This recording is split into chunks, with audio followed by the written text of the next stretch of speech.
Good afternoon, everybody, and welcome to HomeGames. It's Wednesday, it's 12:30, and there's only one place that you're going to be, and that's with us on one screen and Rishi Sunak on another. We did get in touch with Rishi and suggest that he put his autumn statement back so that he wasn't clashing with HomeGames, and he's going to get back to us on that. We're still hopeful that he might put it off. There's loads and loads and loads of you on today to see a really special guest for us.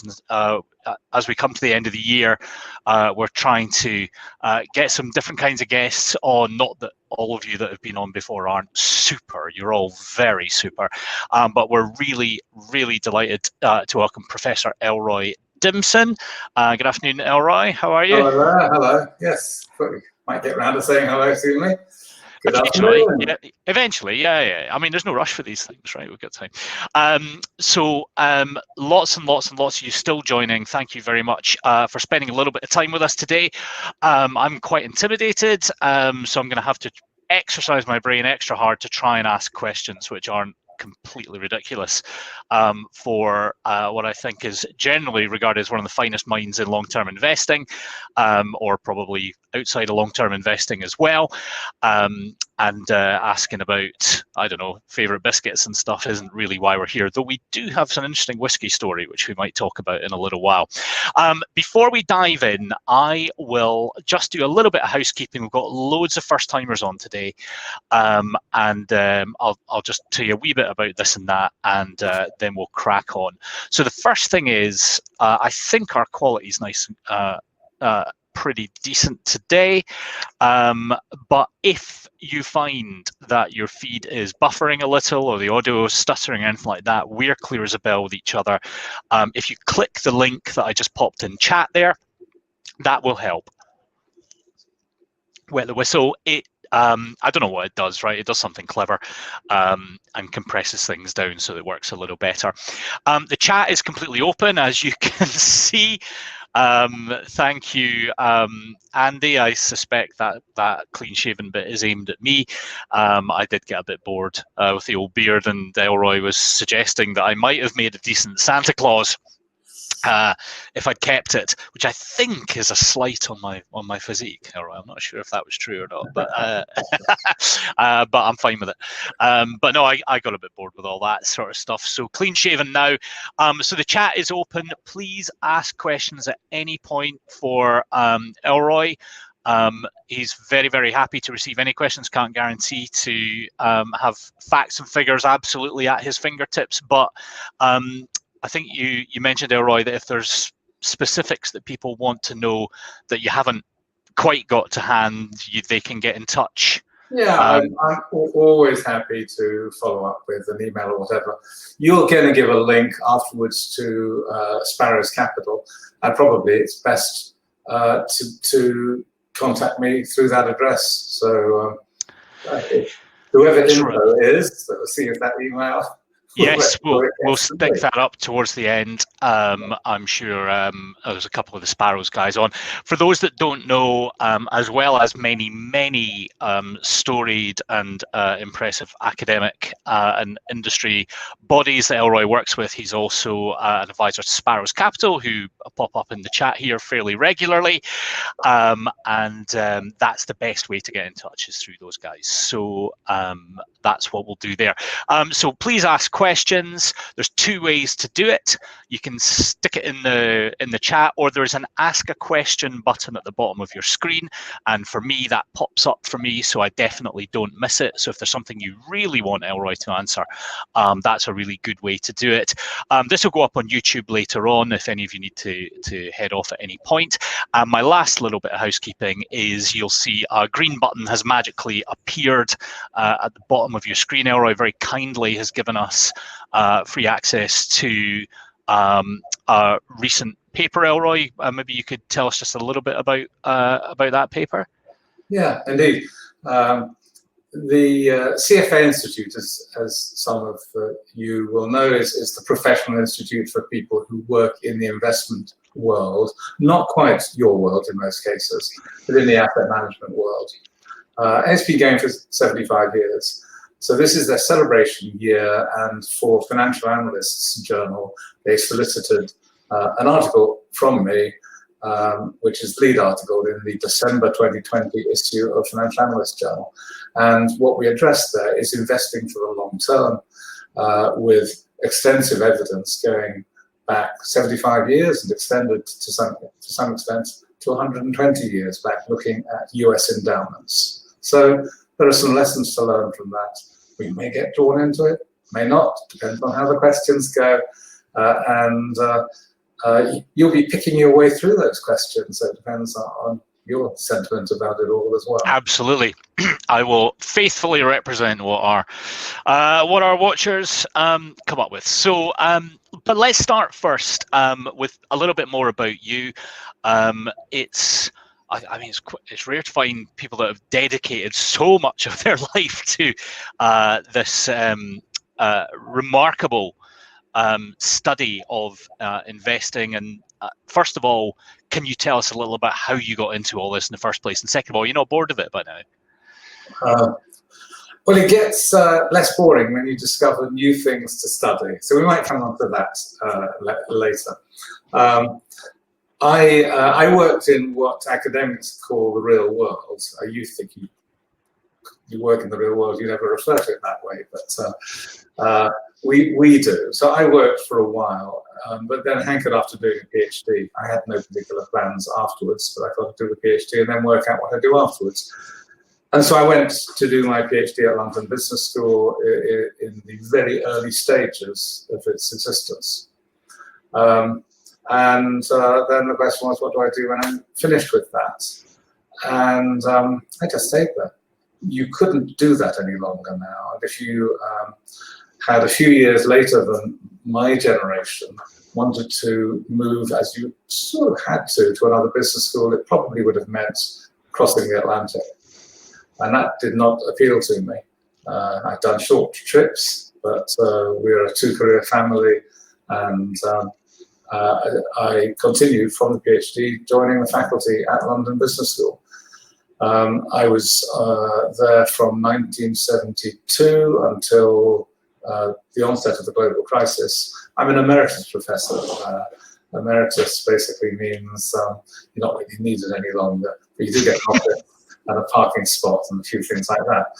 So I then took a position in Cambridge. So the bulk of my career, from 1972 up to 2008, was at London Business School, and I created a program teaching investment professionals what would come out of the evidence from research that people were doing increasingly around the world, and which we were doing at London Business School. So that was the origins of it. And there were a sequence of different sorts of areas that I got involved in, looking at how to measure the risk of portfolios, particularly when traded infrequently, creating indices. So with my co-author Paul Marsh, we had designed the FTSE 100 index for a competitor of London Stock Exchange called Life, which is the futures exchange. That index then migrated over to the stock exchange. And so I've had a long involvement with index creation. And indeed, even today, I'm still have an association with FTSE. I chair the advisory board and I chair the policy board there.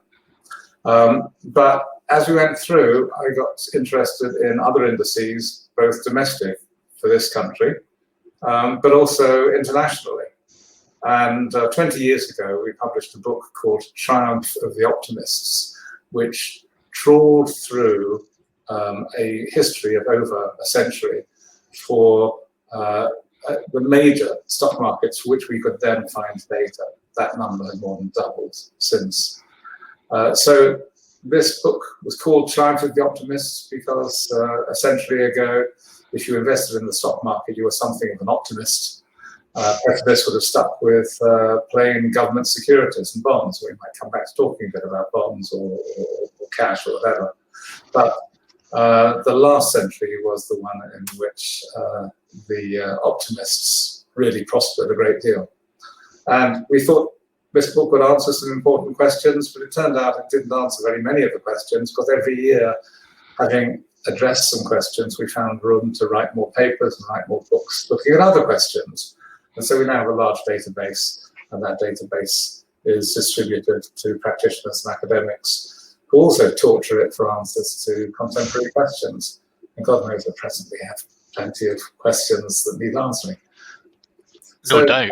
That's basically it. I've done some sidelines of getting drawn into working with organizations who care about the long term. So for a decade and a half, I was working with the Ministry of Finance of Norway on the Norwegian, what was then the Norwegian Oil Fund, and I spent about half of that time chairing the Strategy Council for the fund. And I've done lots of other things like that. So I'm not an equations with lots of squiggly symbols kind of researcher. I'm interested in investing and investment. And that's something that I think will be really interesting for the folks on the chat. As I said, many of whom are financial planners and advisors. And there's an interesting thing going on here, because when you talk about long-term investment in our kind of retail part of financial services, where most of us apply our trade, that's come to mean, 10, 15, 20 years of investment. But you're talking about quite long time horizons when you talk about long-term, aren't you? Well, yes and no. The 5 years that go to the bottom of a mutual fund advert is, of course, nonsense. People have started to learn that over 5 years, you can be deeply out of pocket. But most people will come back and say, well, 15, 20 years, that's my long term. But if we looked back only 10 or 15 years, we end up with non-typical episodes in history. If we were doing that at the right time, it might be, say, at the end of 1999, we'd have seen fantastically high returns. If we look back over what's happened so far this century, until very recently, you'd have seen grave disappointment. So when I say we've got 120 years of history, sadly, that gives us only 6 of these 20-year periods that people are interested in that are independent. We can, of course, carve it all up into over 100 20-year slices where they all overlap, but you don't get any extra information from slicing that up differently. So we need a lot of data. We can't get as long a data series as we'd like, but we look at many countries. So we have history from 1900 to date for 23 different national markets for stocks and for bonds, and over shorter periods for markets which are younger. And that gives you some guidance, not as much as we'd like. But for anybody who says to their advisor, I'm not looking more than 10 years ahead, this is for my daughter's wedding, whatever, the answer is you should not be looking back 10 years. You should be asking, what are the worst 10-year periods? What are the best? What can we expect? And that's my perspective on this, that we need long-term evidence to make decisions for the medium term, perhaps. Mm-hmm. And of the studies that you've made with these longer term horizons in mind, I'm thinking here particularly about, we talked a little bit about Norway, and I was reading an interesting article that the Sparrows guys sent through the other day from the FT on the Norwegian oil fund, some really interesting kind of parallels to draw, I guess, because yes, I think many clients of the advisors that are here will have 20, maybe 30-year time horizons, but of course many of them want to pass money on to future generations as well, and so those time horizons can really start to expand out to many decades at that point.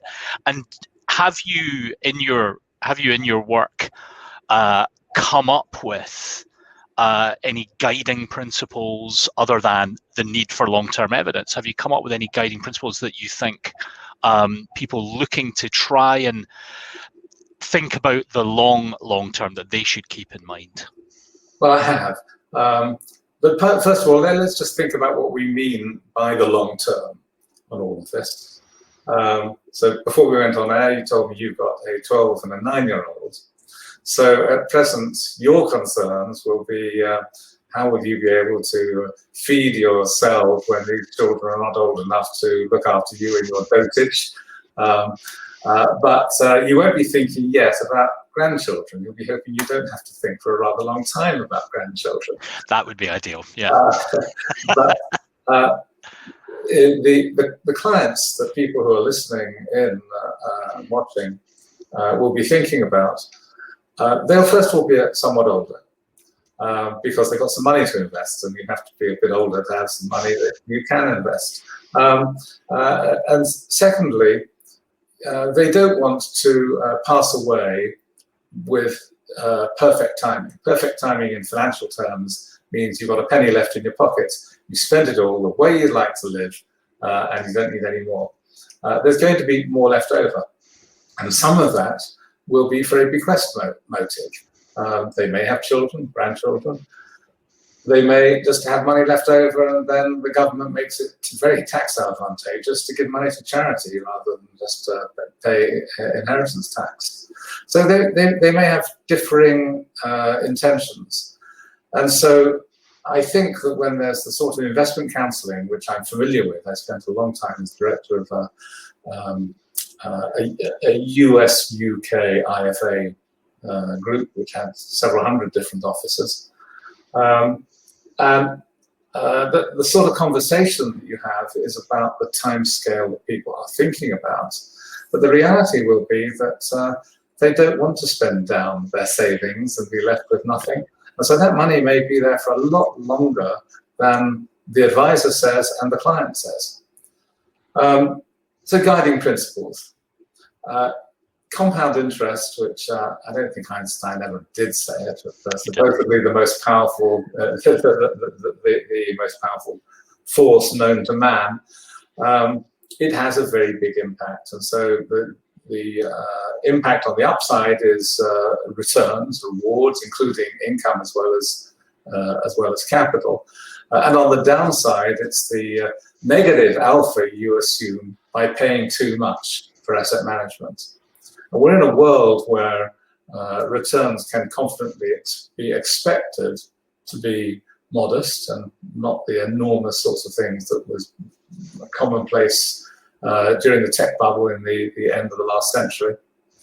So we're in a world where returns are modest and cost control becomes extremely important. How do you control costs? Well, it's not just clear out-of-pocket costs and fees and so forth, but when you change your mind, that's costly. And so what clients should be looking for are advisors who are good on giving some help on buy and hold strategies where there won't be the costs of moving out of one fund and into another. It's not very easy to spot when an asset manager is going to continue underperforming. We can see what they did in the past. And it's not very easy to spot the ones that are going to do well. But it is very easy to estimate the money that goes down the drain when you sell out of one fund and move into another. So some people on this call will be resolving that by saying, well, they'll go for funds where at least the round trip costs are more modest. So that's the ETF fans who are here. And others will be saying, well, we put our clients into mutual funds and held long enough, a mutual fund ought to incur lower costs than an ETF, which does the same thing where money's coming in and going out. It's you can argue about this both ways, but cost control does mean avoiding inadvertent market timing and having an objective that you work to without unnecessary activity. But of course, the clients want the chats with their advisors, so it's often a client decision, isn't it? So it's really interesting because there's lots of arguments about this all the time in the advice profession, and in the kind of survey work and the analysis we do of this part of the market, overwhelmingly advisors are using portfolio-based strategies and either more frequently or less frequently, they're rebalancing those to try and get them within a particular risk tolerance based on discussions that they've had with the client, and sometimes based on systems and little pieces of software that they use to try and assess that risk as well. So would your counsel be that actually bringing somebody back into a risk tolerance line might have fairly kind of deleterious effects in terms of that long-term investing that you're talking about there?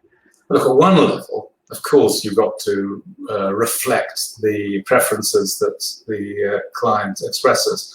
But at another level, we know that individual investors favor herding and momentum rather than contrarianism.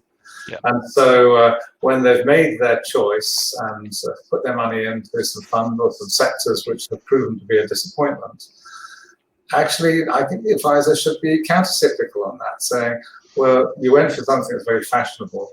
Well, let's just be cautious about getting out. But you should never have put 20% of your portfolio into something which looked as though it was going to greatly outperform. So if we're going to rebalance, let's rebalance to a broader, better diversified, cross-asset, cross-country structure, which will last.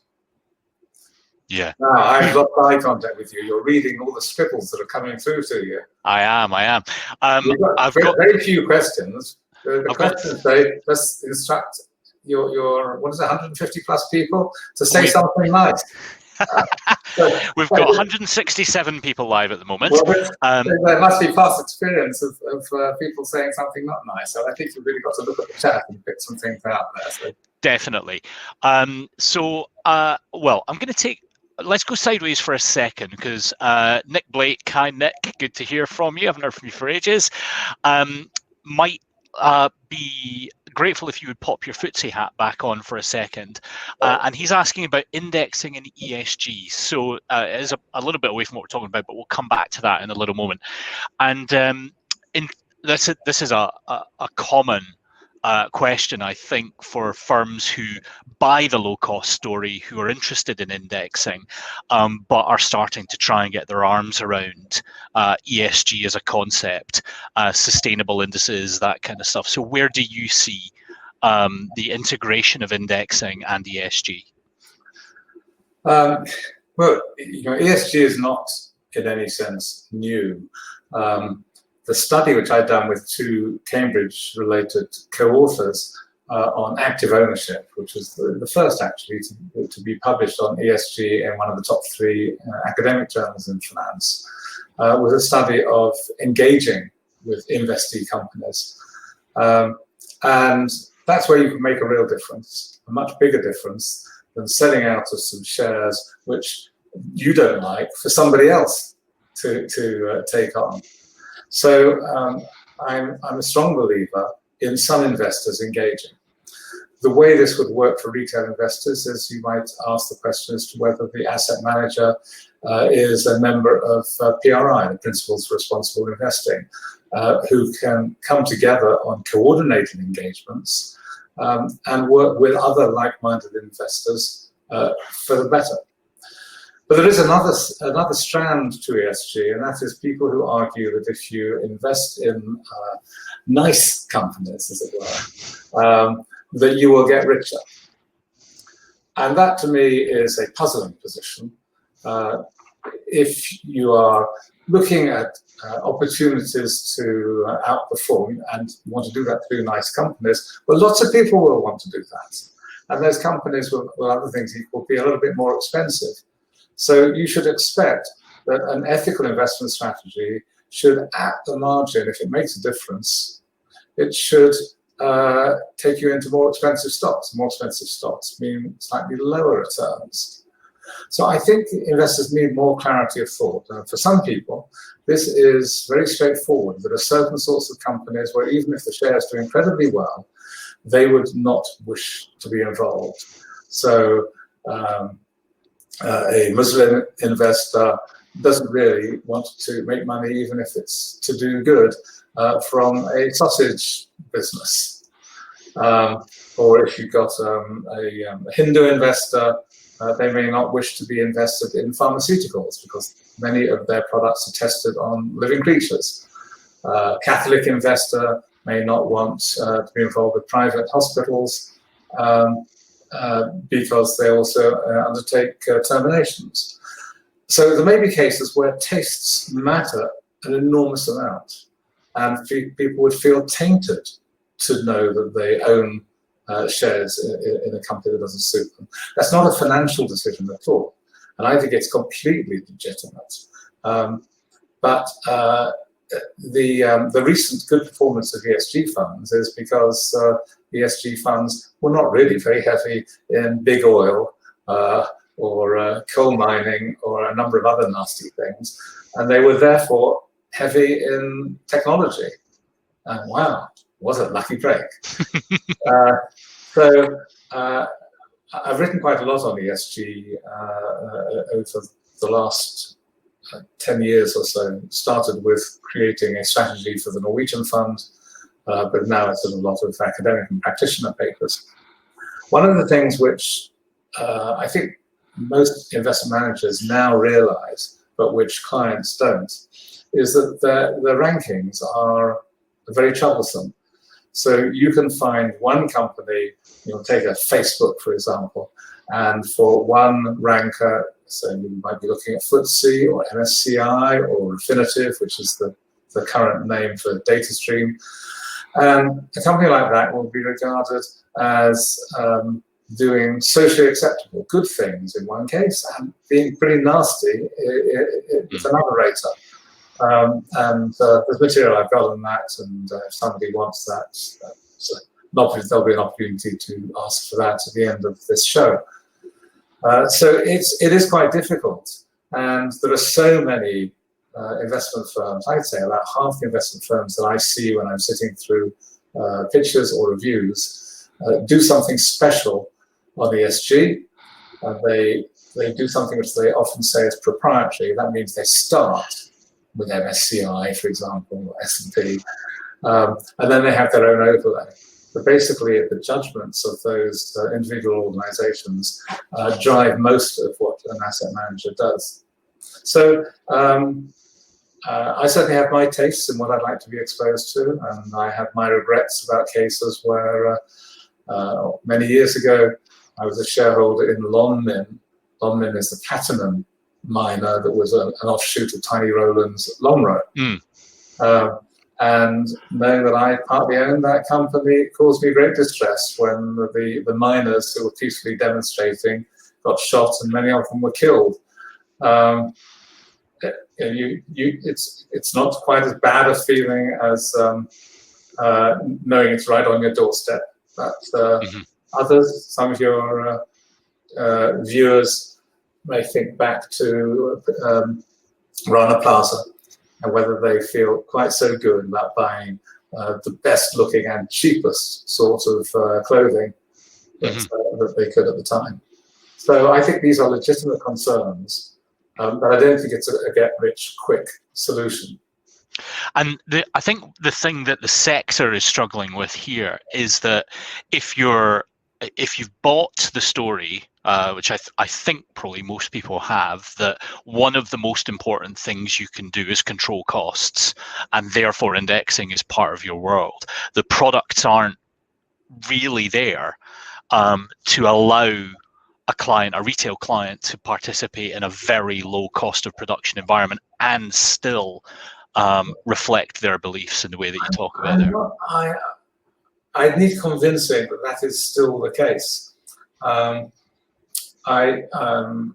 wrote a book in the noughties, a decade and a half ago, which was basically, it's called endowment asset management. It was basically a large case study. So I and my co-author interviewed the investment person, that's typically the bursar, of 61 Oxford and Cambridge colleges. They represent the majority of all higher education endowments. And what we saw was some concern about these issues, but everybody did things differently. There were different tastes, and I'm not at all sure that I could see, even amongst quite sophisticated investors, the challenge that people are talking about. But one thing has changed. One of the colleges, which I noticed, which is in Cambridge, which is where I'm based, has just switched managers. And so they've taken on a manager which charges single-figure basis points as their management fee. So it's, in other words, it's noticeably, not hugely, but noticeably under 0.1%. That is low for an institutional fee anyway. And it comes packaged with ESG because the nature of that particular manager is that that's the framework that they use. And so if they are producing something which is a tilted index tracker, they don't really want an awful lot extra any longer. 3 years ago, they might have done, but this is now major business. A huge proportion of asset managers claim to have some interest in responsible investing. And I think if there are clients to whom this matters, I know they're not the ones who are listening, but if your clients are listening, but they should be talking to their advisors and expressing their view. Advisors have to think about what they want. Clearly, the range of possibilities will be narrowed a bit if there's a very tight collar on management fees. Great. Listen, we've got lots and lots of questions racking up now. So let me try and bucket them a little bit. We've got kind of two. I think we've got kind of two main buckets here. And I've got a couple of questions which I'll put together on that basis around asset allocation and the wisdom or otherwise of particular kinds of allocations. So Ronnie Gromwald, hi Ronnie, asks, what's your view on UK home bias? I guess that's not just a UK issue. People do tend to construct portfolios with home biases, I think, all over the world, though you might correct me on that. And is it sensible to be allocating 20 or 30% to the UK equity market in a portfolio? Nick Lincoln, hi Nick, says without disclosing too I can only see a few, so I'm really relying on you scrolling up and down. No, it's fine. Keep going. Without disclosing too much, says Nick, what is Professor Dimson's long-term portfolio makeup, e.g. equity bond split? And a couple of similar kind of questions to those. And so I think this gets into the kind of how do we construct portfolios here? And we talked a little bit about this on our earlier chat about the methods by which advisor firms, and we will worry about the UK mainly at the moment, could have tools at their disposal to construct portfolios. How do you think that market is working, and is it allocating money appropriately? There's a food chain of sales relationships that work through this business, your business, my business, and viewers' businesses. So you do find that there is a continued flow, and it reflects a demand for white papers, guidance, and so forth. It's now coming up to 70 years since Harry Markowitz had not merely finished his PhD dissertation, but had it published in Journal of Finance. It came out in 1953. And the professional world was quite quick in talking about optimization. So by 1973, as people will see if they click on that little green bar, which I'm not going to click on because I don't know what it'll do. World will explode. But the Financial Analyst Journal, the professional journal, which was then very young, was already publishing bits long before computers were powerful enough to do all of this.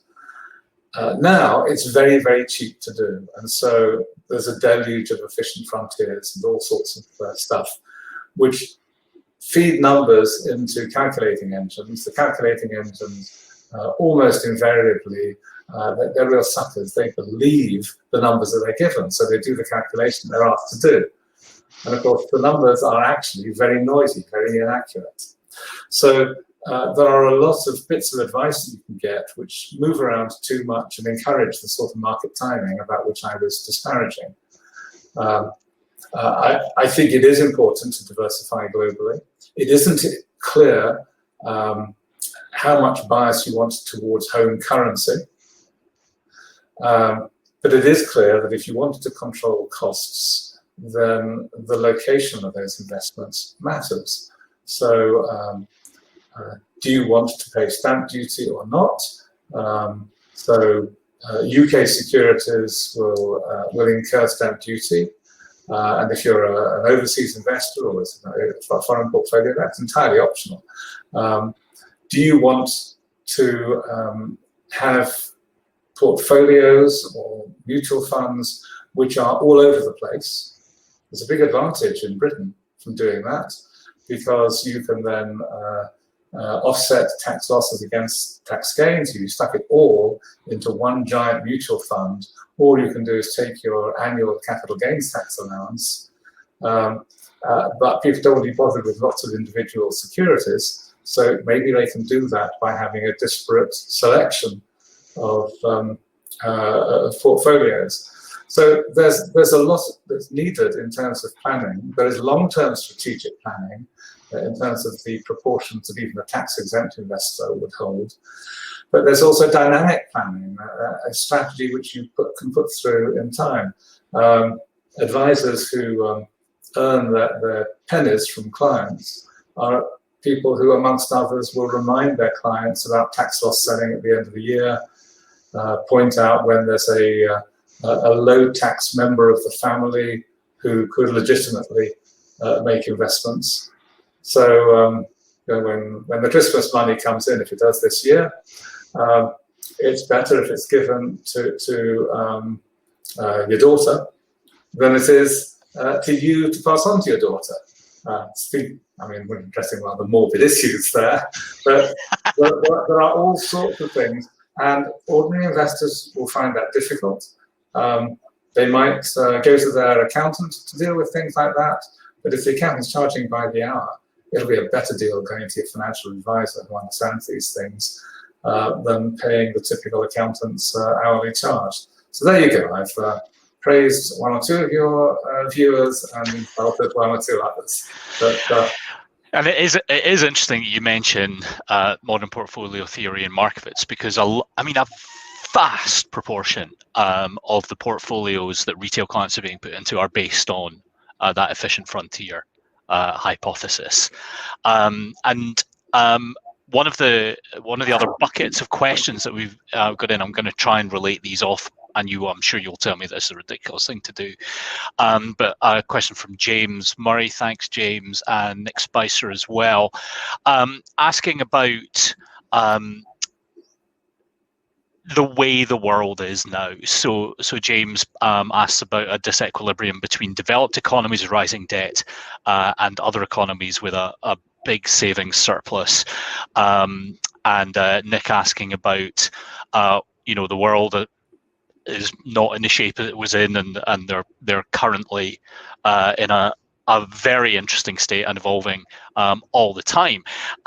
So the models that we use, these models which have become orthodoxy, I guess, in their own way, given the kind of pressures that those two questioners and a couple of others down below are asking about, can we use these in the long term, or have they been blown out of the water? Does 08 or the tech bubble or the rally over the last decade or so, this decade-long bull run coming out of 08, does all that change anything? Well, I think this not the first tech bubble is relevant, and so I think that's actually our starting point, because you asked about emerging markets. If you look at the emerging markets index and think of that as a category, then the three big North Asia markets represents something like, I can't remember exactly, but something of the order of about 2/3, maybe more, maybe 4/5. I can't remember the exact number of the MSCI Emerging Markets Index. So China, Korea, and Taiwan are incredibly important. But there are another 70 or so emerging markets that you could invest in. So when we talk about them as a group, they're not homogenous. If we were going back a couple of decades, there were lots of resource-heavy emerging markets. They still exist, but their value has shrunk, while the tech giants have grown in size.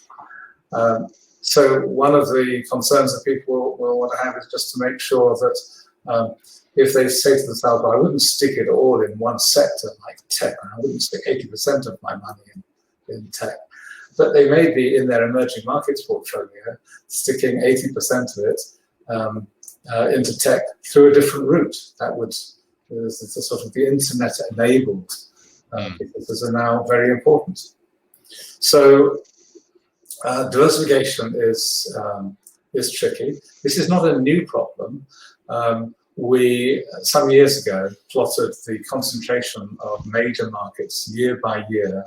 The history begins in 1900 for the US and the UK, looking at how many stocks it took to be a given proportion of the market, or what the smallest 3 and the smallest 10, and we have a slightly larger number, represented of the market. And these lines go up and down. So 3 companies represent varying proportions of the stock market. And we are in times which look a bit different from the way they did earlier in the lives of people who are listening, but over the broad sweep of history, there's nothing very unusual about what's going on now. And you don't know whether, if oil prices are high and oil companies are expensive, that they are going to collapse. Oil companies remained valuable and became increasingly valuable during the last century. So you don't know whether that's going to be repeated with tech stocks or not. So diversifying is important, and yet you've also got to look through the portfolio. You've got to understand it better. And that is hard, isn't it? I'm going to add something else on home bias, extreme home bias. In the United States, there is a strong home bias between states. So people invest in bonds issued by businesses and municipalities that are near to where they live. You want to think a little bit about that. For people who are employed or who have family members in particular industries, you probably don't want extra expenditure on the shares of companies that also provide your wages or your children's wages or whatever. So there's room for diversifying on different criteria as well. That's great. Now, you mentioned the B word there, and we've got quite a few questions stacking up on bonds. I think you... Well, I give you a handful, and I'll just pick all in one go. So here's Jean-Jacques. Thank you, Jean-Jacques, for your question. Do government bonds still have a role to play in portfolios? Mr. Northway jumps on fixed income in a negative yield environment. We do have people asking about bond splits. I'm looking, and that will, yeah, those are most of our questions on that side of things at the moment. So let's just talk about bonds a little bit. What's your, you mentioned earlier that we might return to them, so I think you may have some views to share. Well, Mark Northway sets the scene by talking about a low interest rate environment. I would never be looking at nominal returns. I'm not talking about now, I'm talking about 10, 20, 30, even further ago. I would be looking at real returns. So one of the things which we have done is to take our database of countries which we have a complete history. We've got 23 countries which we have a history beginning in 1900. 2 of them have a gap in the middle, that's Russia and China. So we still use that data to feed into our world or Europe index. We've got 21 countries for which there is annual data all the way through for stocks and for bonds. And we can look at the inflation rates in those countries look at the short-term interest rates. And so we've got 21 countries multiplied by 120 years. So we've got several thousand country years of observations. So one of the things we do is to divide it up into buckets and look at periods where interest rates are low, very low, middling, and so forth, up to high. But we do that in real returns. Now, out of all the years that there are in our data set, 1/3 of them were years in which the risk-free short-term interest rate was negative, 2/3 was positive. So the normal thing historically is a real return of just a little bit above zero. And the current times are not fearfully different from that. Now, of course, the world was different when we had profoundly negative real interest rates. That was times where nominal interest rates were high, but inflation was even higher. So conditions were somewhat different. But if you're focused on real returns, the world is not quite as historically unusual as you would gather from reading the sort of Saturday finance pages or whatever. So what do I think one should be doing? Well, when I was first teaching, we used to have a very simple capital asset pricing model chart. We'd have a y-axis, which would measure return, and a horizontal axis, which would measure risk. And then we'd have one horizontal line, which would be the return you got risk-free, whatever your risk level was a basic level you got. And then if you had a sloping line, you'd get some more return if you took on some risk. Well, the odd thing now is that in real terms, you get zero for risk-free investment. So the time value, what we used to call the time value of money, is about zero. The only returns that you can expect are returns from taking some sort of risk. In a simple world, it's equity market risk, and in a more complicated world, it's risks from other sorts of factors beyond that. So what we see is a world which isn't vastly different from the way it was, but the rewards for risk are important. So what can bonds do for you in that situation? Well, over the last 4, 5, 6 years, we've seen sentiment move towards worrying about inflation accelerating, deflation, inflation again, deflation. When there's inflation, bonds get hurt. When there's deflation, bonds help you a lot. And the times historically in our analysis where bonds have been a good idea are periods of deflation.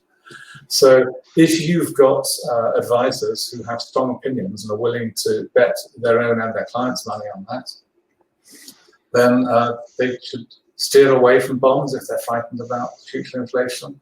But I think for average expectations, they're still a diversifier. And they control risk extremely well.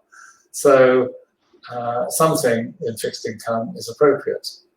Many of the people listening into this, based on my sort of experience of being involved in that activity some years back, is that people have more cash than they reveal. So maybe if the advisor is willing to get inside the brain of his or her customer, maybe they should be pushing them into slightly higher risks because there's some cash that they don't know about. What happens if it goes wrong? I mean, you do need client support for the strategy, not just advisor opinions. Well, I think that's right, and there's a big difference, I guess, between something that is absolutely optimized on paper and something a client can live with, and which your regulator can live with as well, because these guys live in the real world, and it's a challenging place to be. We're definitely coming up hard on our time here. In fact, we're slightly over, so thank you for spending time with us, but we've still got... You're probably watching numbers, which I don't see, so you start to see where they fall off. Well, we've lost staggeringly few. So I've got another couple of questions that are in a little bucket, and I think you might have answered this already, but not in this form. There's a couple of people asking about target dating. which is, and I don't mean speed dating on the internet via Zoom or anything like that, but the concept of target date funds. Now we see a lot of that obviously with workplace schemes looking for default investment options, but it's coming up more and more as goal-based financial planning starts to gather momentum beyond kind of the early adopters, many of whom are here. What do you think of the principle of sitting behind target date funds? Well, there's two things, one of which we've touched on already, and that is you are investing now for your son and daughter's education, or maybe dreaming that it will be for the wedding a long time into the future, or whatever. If you're fortunate, you will end up with some money left over, which hasn't all got spent. But the target date funding is often driven by some attempt to ensure that there will be enough there to meet the needs of the client. And so it pushes you into safer and safer strategies. But it may be that there's surplus funds. It may be that you need a smaller and smaller proportion of your savings for your own consumption as an investor, and that a larger and larger proportion of it is not going to be used because it's going to be left over, and you're not going to be booking holidays on cruise ships for winter 2020 any longer. And you may have changed your preferences forever on how you spend your money. So target dates, I think the definition of the target date is less clear than it was. And there will be some people who are in difficult financial circumstances for whom the target comes earlier, and some who are fortunate. And those are people who can take a very long-term perspective. But the other rather disquieting thing on this is that there's some research comparing target date funds. So there's a series of papers by Martin Gruber, the standard textbook from long ago in asset management is Elton and Gruber. And Marty Gruber is still very productive on research. And he's collected data on all of the target date funds to look at whether they do the same thing. They're remarkably different, extraordinarily different. So in other words, you say to yourself, well, Vanguard must be sensible people, or Fidelity must be sensible, or BlackRock must be sensible. But if they are sensible, you think that all have reached a similar conclusion. If it's a domestic index fund, they may choose a different index, but the products are pretty much substitutes for each other, and you can focus on costs. But these other funds are very different.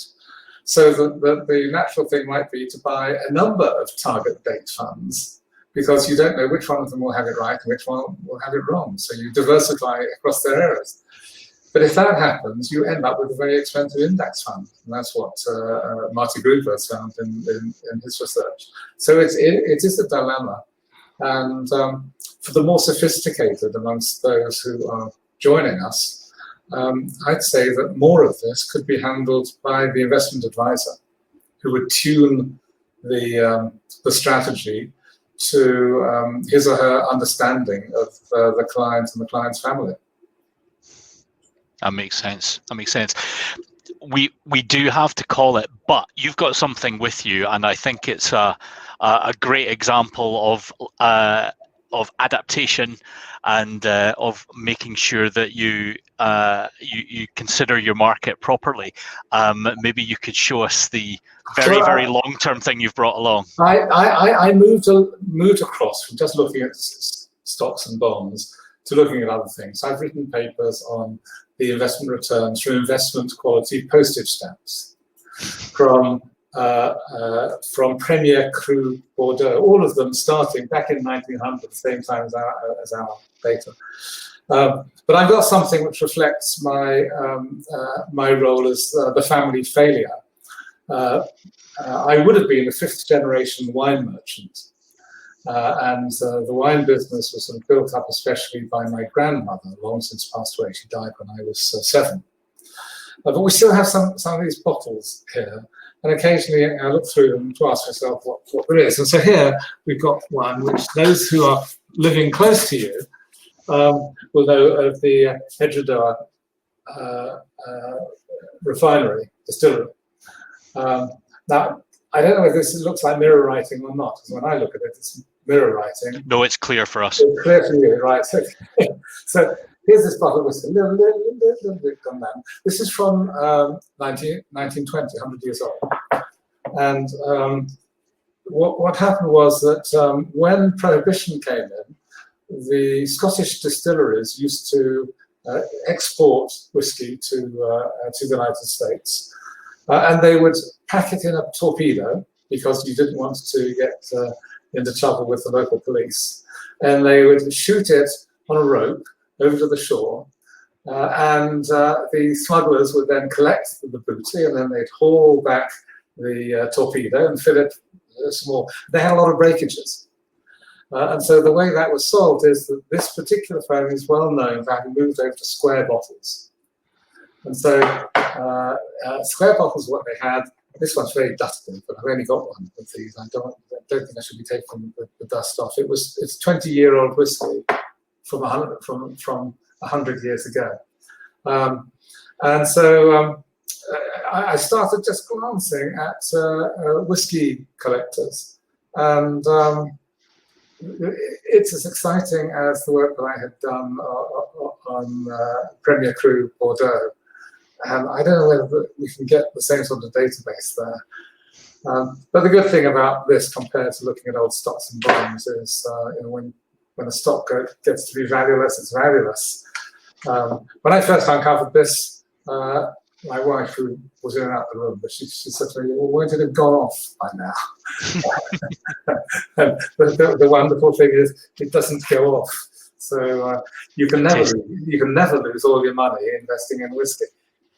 Oh, exactly, and it should taste the same as when it was bottled. Although the Angels have been at that one, I can see a little bit of an Angels share has happened. Pretty good nick.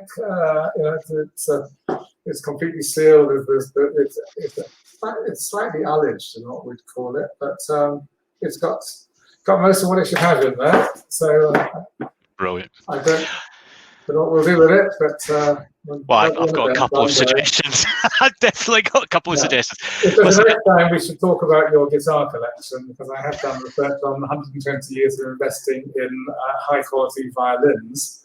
Yes. So maybe you are a truly wealthy man already. I'm not sure quite what that. No, I don't think so. Or maybe there's others you've got in your safe. There are two there that are reasonable guitars, one of which is up on the wall. Another one is decent. The rest of them are hacking about kind of guitars, but none the worse for it, much the same as a bottle of whiskey around here, which doesn't tend to last very long. Listen, we have to call it there. Elroy, thank you so much. You've been really, really generous for your time. We do appreciate it. I couldn't get to all the questions for everyone. I'm sorry if there were ones who couldn't get to you. Now, there is some stuff that people can get for following up. So I'm just going to pop email address into the chat, which is info@sparrowscapital.com. And I think if people would like to avail themselves of some interesting Elroy related stuff, they can drop a note to the guys at Sparrows who have agreed to kind of filter it so that you don't get spammed with hundreds of individual emails. Yeah, and I'll excuse myself for this. It cannot, some of these papers, unlike the one that's on the bottom of the screen in green, I can pass on final published versions of papers individually to my friends and contacts, and I've just got another 167 friends there. That's fine, and I'll do it through Sparrows. But it has to be individual. It can't go on a website for you to pull down. Let's hit a paywall. There should be no paywall on this forthcoming paper on 75 years of investing for future generations. So you should be able to bypass any payment. That's great. Well, listen, thank you to everyone for coming on. Those of you that were here for the first time, do check out our YouTube channel. There's loads more of these. Not many as learners as this one, though.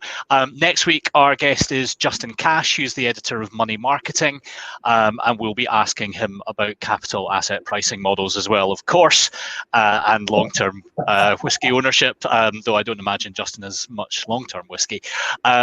It was great to have all your participation, Elroy. Thank you once again, and we will say goodbye and Langcat out. Right. Farewell.